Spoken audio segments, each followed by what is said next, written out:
আমাদের মতো বিশেষ করে আমার মতো নালায়েক গুনাহগার উপস্থিত হতে পেরে আল্লাহর দরবারে শুকরিয়া আদায় করছি। আমি পড়ছি আলহামদুলিল্লাহ। এই আয়োজনে আপনারা যারা উপস্থিত আছেন, আপনারা কি এই আয়োজনে উপস্থিত হয়ে আল্লাহর দরবারে শুকরিয়া আদায় করতে পারছেন নাকি নাখোশ? কি বলেন, আপনারা কি এই জন্য খুশি না বেজার?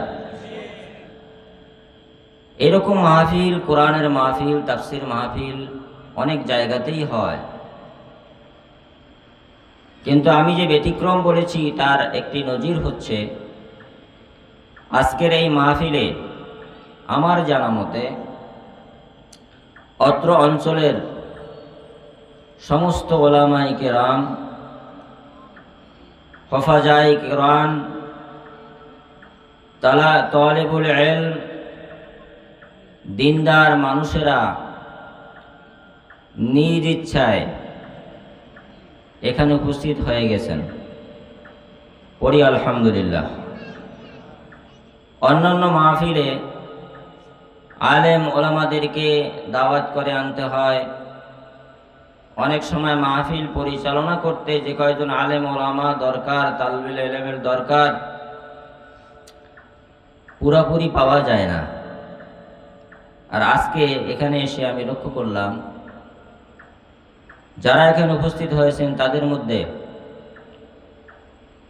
অনেক ওলামায়ে কেরাম উপস্থিত হয়ে গেছেন। পড়ি আলহামদুলিল্লাহ। অনেক হাফেজে কোরআন এখানে উপস্থিত হয়ে গেছেন। পড়ি আলহামদুলিল্লাহ।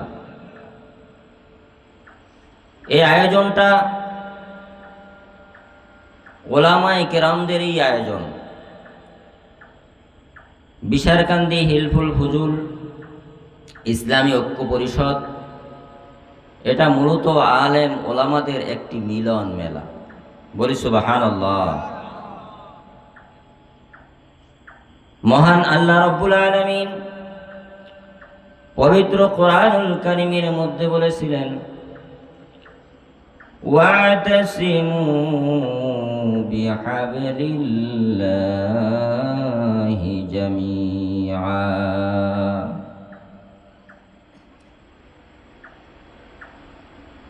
তোমরা ইসলামের রশিকে শক্ত করে মজবুত করে ধরো, সংঘবদ্ধভাবে ধরো, একতাবদ্ধ হও, ঐক্যবদ্ধ থাকো।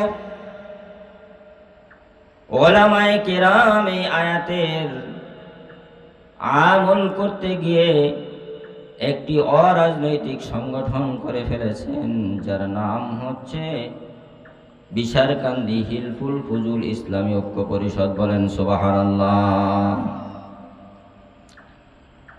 আমি বিস্তারিত কথা বলতে পারবো না, সময়ও নেই, আর আমার সুযোগও নেই, আমি কথা বলতেও পারি না। কোরআনুল কারীমে ৬৬৬৬টি আয়াত আছে। কি বলেন, আছে কিনা? ৬৬৬টি আয়াত। ৬৬৬৬টি আয়াতের মধ্যে কয়টি আয়াত অমান্য করা যায় বলেন তো? অমান্য করা যায়? একটাও না। সুবহানাল্লাহ। এই যে ওয়াতাসিমু বিহাবলিল্লাহি জামিআ, এই আয়াতটাকে অস্বীকার করার মতো বা এটাকে আমল না করে বসে থাকার মতো কোনো সুযোগ কি আছে ভাই? নাই। এটাকে আলেমরা বুঝতে পেরেছেন, এজন্যই ওনারা সংঘবদ্ধ হয়েছেন, ঐক্যবদ্ধ হয়েছেন। এজন্য ওনাদের জন্য আমাদের সকলের দোয়া। আমিও এখানের একজন খাদেম হিসাবে, একজন সহযোগী হিসাবে আছি, আপনারাও থাকবেন, এই দোয়া চাইতেই মূলত আমি এখানে উপস্থিত হয়েছি বা আমাকে বলা হয়েছে। তো এই যে আয়াতটার আমল করতে পারা গেল, ওলামায়ে কেরাম যে আমল করতেছেন, এজন্য আমরা কি আল্লাহর দরবারে খুশি না বেজার?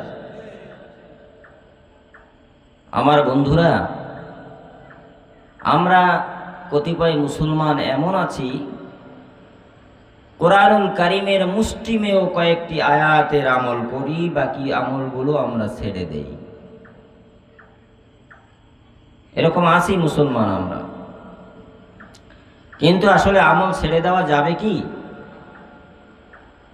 আমল ছেড়ে তো দেয়া যাবেই না,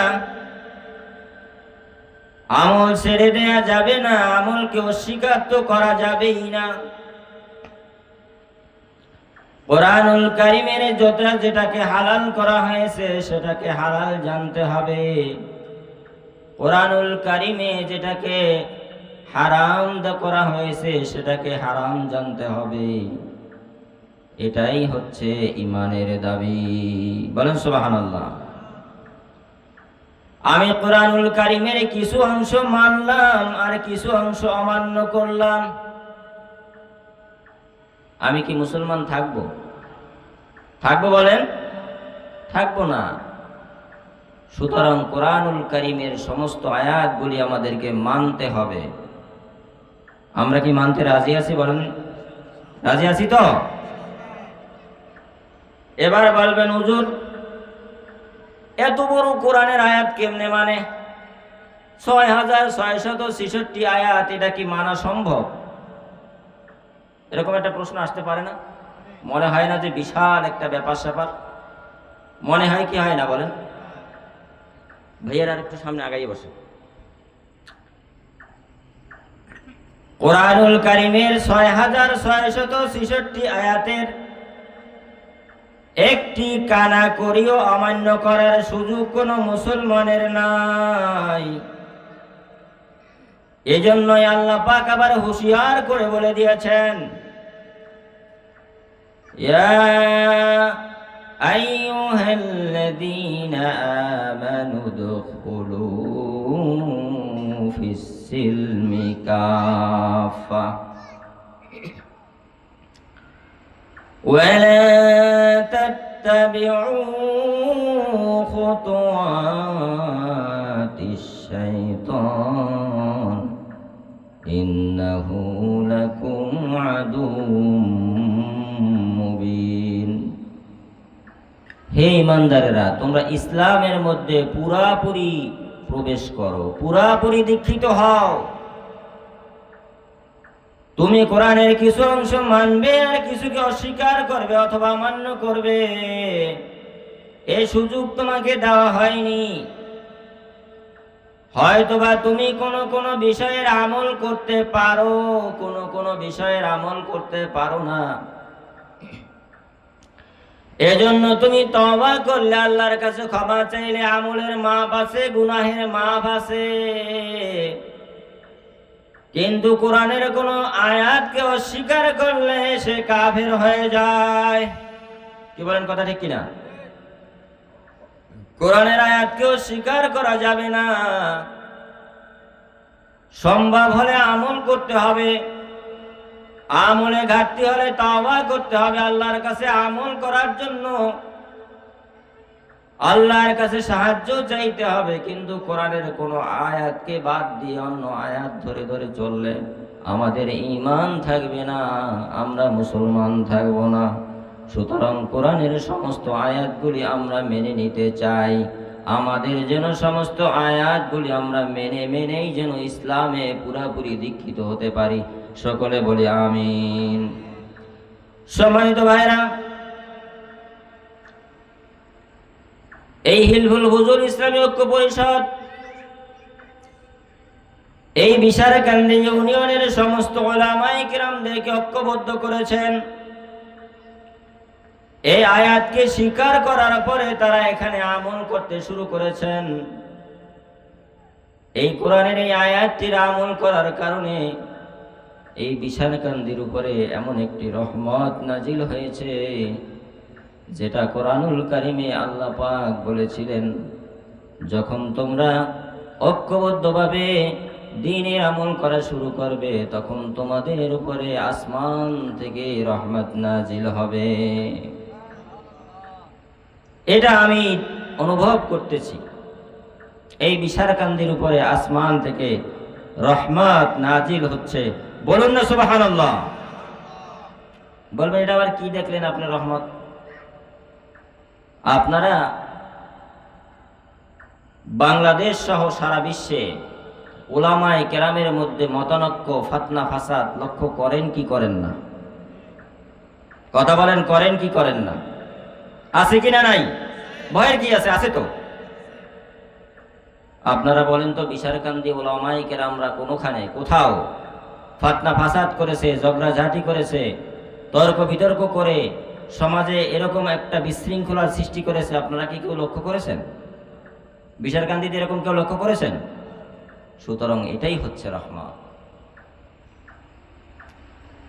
এটাতে আমি ব্যক্তিগতভাবে এতই খুশি, এতে আনন্দিত, আমার মন ভরে যায়। আপনারা জানেন বাংলাদেশে বিভিন্ন ধরনের শিক্ষা প্রতিষ্ঠান আছে, কি বলেন আছে কিনা? আলিয়া নিসাবের মাদ্রাসা আছে, কওমি নিসাবের মাদ্রাসা আছে, নুরানি নিসাবের মাদ্রাসা আছে, বিভিন্ন মাদ্রাসা আছে, বিভিন্ন খানকা আছে, বিভিন্ন দরগা আছে, কি বলেন আছে কিনা? এক এক জায়গার আলেম উলামারা, তাদের ওস্তাদরা তাদেরকে এক এক রকম গড়িয়ে উঠায়, এক এক রকম দীক্ষা দেয়, এক এক রকম শিক্ষা দেয়। এই কারণে কিছু কিছু আলেমদের মধ্যে একটু আধটু মতানৈক্য সৃষ্টি হয়। মহান আল্লাহ রাব্বুল আলামিনের অনেক কারিশমা, আল্লাহর অশেষ দয়ায় এই বিশারকান্দিতে এই সমস্ত বিভিন্ন ফেরকা দলকে একত্রিত করে এমন একটা প্ল্যাটফর্মে নিয়ে আসা হয়েছে, যেখানে ইসলামী ঐক্য পরিষদ হিলফুল ফুজুল নামের এই ঐক্য পরিষদটি বিশারকান্দির মধ্যে একটা রহমতের দরিয়া নাজিল হয়ে গেছে। বলেন সুবহানাল্লাহ। এই তো কোরআনের আয়াত মানলে, আমল করলে এটাই তো লাভ। সুতরাং আমরা সবাই যেন এই আয়াতটি মানতে পারি, আল্লাহ পাক যেন আমাদের তৌফিক দান করেন, বলি আমিন। সম্মানিত বন্ধুরা, আমি একটু একটা কোরআনের আয়াত তেলাওয়াত করছিলাম, শোনাবার চেষ্টা করছিলাম। 10 মিনিট সময় আছে, হয়তো যতটুকুন পারি একটু আয়াত তেলাওয়াত করেছি, যেহেতু একটু তর্জমা একটু আলোচনা করব। শুনবেন আপনারা? আসলে প্রকৃতপক্ষে বলেন তো, আমরা এখানে যদি জিজ্ঞাসা করি, ভাই কে কে জান্নাত যাবেন, জান্নাতে কে কে যাবেন, আপনারা সবাই হাত তুলবেন না? বলেন তো, তুলবেন তো? যদি জিজ্ঞাসা করি জাহান্নাম কে কে যাবেন, কেউ কি রাজি থাকবেন? থাকবেন? থাকবেন না। আমিও তো বলবো না, কি সে জাহান্নামে যাবো, আমি তো জান্নাতে যাব। তো এই জান্নাত যদি যেতে হয়, কিভাবে জান্নাতে যাওয়া যাবে, এটা কি আপনি আর আমি গড়ানা একটা কথা বলে ফেললে কি হবে? এর থিওরি কোথা থেকে নিতে হবে বলেন তো? জান্নাত কিভাবে যাওয়া যাবে, এটা থিওরি কে দিয়েছেন? কে দিয়েছেন বলেন? আল্লাহ দিয়েছেন। কে দিয়েছেন? জান্নাত আপনি কিভাবে যেতে পারবেন, এই থিওরি কোনো মানুষের দেওয়া থিওরি দিলে হবে না, এটা নিতে হবে একমাত্র আল্লাহ তাআলার কাছে। কি বলেন, কথা ঠিক কিনা? এখন এই থিওরি কি আল্লাহ দিয়েছেন নাকি দেন নাই? দিয়েছেন নাকি দেন নাই? এই থিওরি আল্লাহ পাক দিয়ে দিয়েছেন।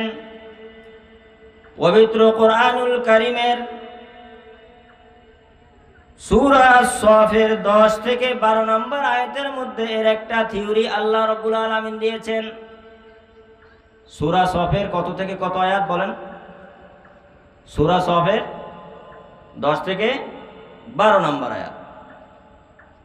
এখানে আল্লাহ পাক বলতেছেন, ইয়া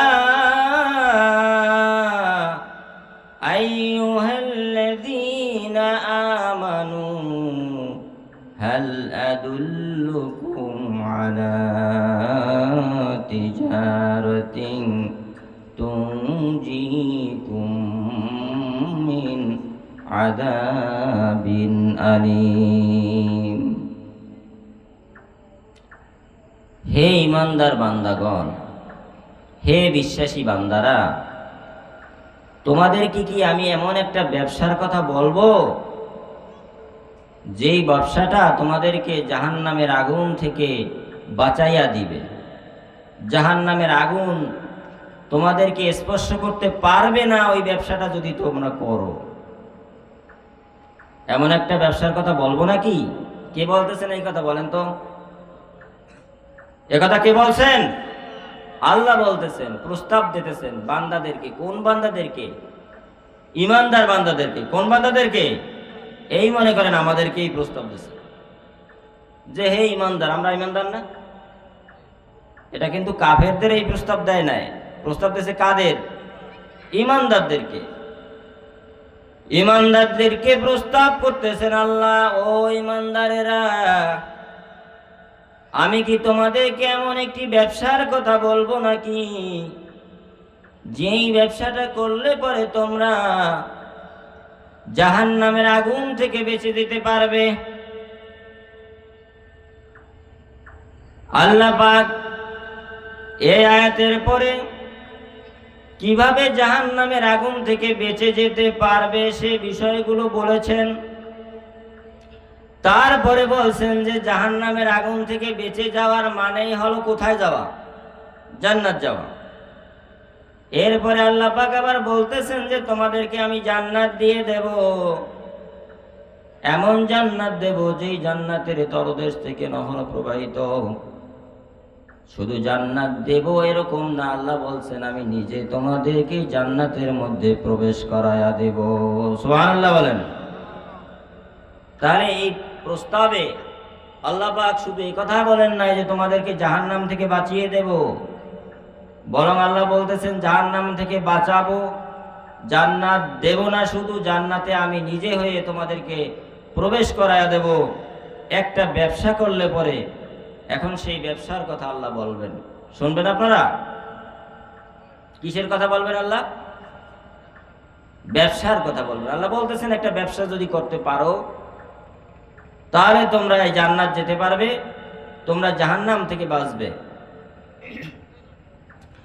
সম্মানিত ভাইরা, আল্লাহ রাব্বুল আলামিন বলতেছেন তুমিনুনা বিল্লাহি ওয়া রাসূলিহি ওয়া তুজাহিদুনা ফি সাবিলিল্লাহ।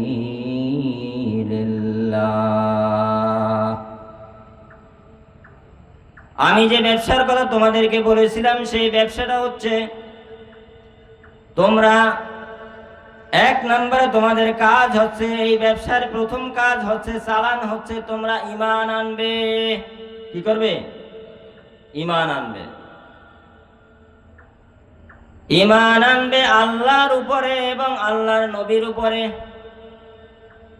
আর আল্লাহর দ্বীনের পথে আল্লাহর দ্বীনকে বিজয়ী করার জন্য, প্রতিষ্ঠা করার জন্য তোমরা চেষ্টা করতে থাকবে। তোমাদের চালান হচ্ছে আল্লাহ এবং আল্লাহ রসুলের উপরে ঈমান আনা, আর তোমাদের কাজ হচ্ছে তোমরা দ্বীনকে বিজয়ী করার জন্য চেষ্টা চালাতে থাকবে। চেষ্টা চালাতে গিয়ে তো জি তোমাদের জান দিতে হয়, জান দিবে, মাল দিতে হয়, মাল দিবে। যদি এই ব্যবসাটা তোমরা করতে পারো তবে আমি আল্লাহ তোমাদেরকে জাহান্নাম থেকে মুক্তি দিয়ে তোমাদেরকে জান্নাতে প্রবেশ করায়া দেব। বলেন সুবহানাল্লাহ। এজন্য আল্লাহ পাক সুন্দর করে এরকম বলেছেন তুমিনুনা বিল্লাহি ওয়া রাসূলিহি ওয়া তুজাহিদুনা ফি সাবিলিল্লাহি বিআমওয়ালিকুম ওয়া আনফুসিকুম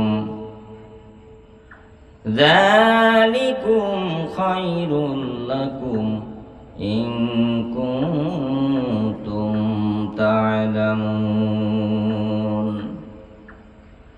তোমরা যদি এই ব্যবসাটা করতে পারো তবে তোমাদের জন্য সবচেয়ে ভালো হবে, তোমাদের জীবনে ইহকালে পরকালে তোমাদের ভালো হবে যদি তোমরা বুঝতে পারো। আমরা কি ভালো চাই না চাই না? বলেন, আমরা কি ভালো চাই না চাই না? হাটে গেলে ভালোটা, মার্কেটে গেলে ভালোটা, বাড়িতে গেলে ভালোটা, সব জায়গায় ভালো জিনিসটা আমরা যখন খুঁজি, আমরা আমাদের কিসে ভালো হবে সেটাও আল্লাহ রব্বুল আলামিন বলে দিয়েছেন। যদি তোমরা বুঝতে পারো এটাই হবে তোমাদের জন্য ভালো। তো আমরা কি এই ভালোটা নিতে চাই কি চাই না বলেন? চাই কি চাই না? ভালোটা যদি নিতে হয় তবে 1 নম্বর শর্ত হলো, 1 নম্বর চালান হলো আল্লাহর উপরে আর আল্লাহর নবীর উপরে ঈমান আনতে হবে। কার উপরে? আল্লাহর উপরে আর আল্লাহর নবীর উপরে ঈমান আনতে হবে। বলবেন হুজুর বলেন কি, আমরা তো আগেই এই কাজ করে ফেলেছি। কি বলবেন? এটা বলবেন কি বলবেন না? কথা বলেন, বলবেন কি বলবেন না? সবাই তো বলবেন যে আল্লাহ আল্লাহ রসুলের উপর ঈমান তো আমরা আনলেই ফেলাইছি, আবার এবার নতুন কিসের প্রস্তাব? ভাই প্রস্তাব আমি দেই নাই, এই প্রস্তাব আমি দেই নাই। মহান আল্লাহ রাব্বুল আলামিন বলছেন, ইয়া আইয়ুহাল্লাযীনা আমানু, হে ঈমানদারেরা, প্রথম এই ডাক দিয়া লইছে, আমাগো আপনাদেরকে প্রথম ডাকটা দিয়া নিছে। আল্লাহ প্রথমে আমাদেরকে ডাক দিয়া বলছে, তারপরে বলছে যদি তোমরা ব্যবসাটা করতে পারো তবে জাহান্নাম থেকে বাঁচবা, জান্নাতে তোমাদের প্রবেশ করায়া দেব। এরপরে আল্লাহ আবার নতুন করে শর্ত দিয়ে বলতেছেন, তুমিনুনা বিল্লাহ। আয়াত নিয়ে আলোচনায় আসলে মজা তখন শুরু হবে। এখন আপনাদের তো প্রশ্ন আসারই কথা, আমারও প্রশ্ন আসার কথা যে আমরা ঈমানদার, আবার আমাকে ঈমান আনতে বলে কিসের? ঈমানদারদের আবার কিসের ঈমান আনবে? এখানে মজা বন্ধুরা, আমরা কেমন ঈমানদার এটা তো আজও পর্যন্ত হিসাব করি নাই। আসলে প্রকৃতপক্ষে আমরা ঈমান কবে আনছি সেটাও কিন্তু বলতে পারি না। আমরা ঈমানদার হইছি কেমনে তাও বলতে পারি না। আমি মুসলমান কিভাবে হইলাম সেটাও কিন্তু বলতে পারি না। তবে একটা কথা বলতে পারি যে আমার বাবা মুসলমান, আমার দাদা মুসলমান, তাই তো আমি মুসলমান। কি বলেন? কথা ঠিক কিনা? এই কথা ইতিহাস যদি, এখানে আলোচনা অনেক সময়ের ব্যাপার, ইতিহাস যদি আমরা পড়ি, হযরত ইব্রাহিম আলাইহিস সালাতু সালামের আমলে এইভাবে যারা ঈমানদার ছিল তাদের ব্যাপারে মহান আল্লাহ রাব্বুল আলামিন চ্যালেঞ্জ ছুড়ে দিয়েছিল, তোমাদের বাপ দাদার ধর্ম অনুযায়ী তোমরা ধর্ম পালন করবা। তোমার বাপ মেস্তুরি তাই তুমি মেস্তুরি, তোমার বাপ মুসলমান তাই তুমি মুসলমান। এরকম বাপ দাদার রেশম রেওয়াজ অনুযায়ী কেউ কোনোদিন ঈমানদারও হতে পারে না, কেউ কোনোদিন মুসলমানও হতে পারে না। সুতরাং আমরা যেরকম ঈমানদার আছি এই ঈমানদারদেরকে আল্লাহ জানেন। এই জন্যই আল্লাহ ডাক দিয়ে বলছেন, ও ঈমানদারেরা, তোমরা যারা দাবি করতেছো ঈমানদার, এখন নতুন করে তোমরা আল্লাহর উপরে ঈমান আনো, আল্লাহর নবীর উপরে ঈমান আনো। সময় যেহেতু নাই, আল্লাহ এবং আল্লাহ রসুলের উপর ঈমান কিভাবে আনতে হয় বিস্তারিত আলোচনা। আসলে এগুলো শুনতে নিরিবিলি শুনতে হয়, আমরা মঞ্চে আলোচনা করি না। আমরা আমাদের পরিসরে বসে আমরা ক্লাসে অথবা আমাদের সংঘবদ্ধ আমাদের সংগঠনের ভাইদেরকে নিয়ে বিশদ আলোচনা আমরা করি, আমরা শুনি, আমাদের মজা লাগে। কিভাবে ঈমান আনতে হবে, আল্লাহর উপর ঈমান বলতে কি বোঝায়, নবীর উপর ঈমান বলতে কি বোঝায়, আর আমরা কিভাবে ঈমানদার হয়ে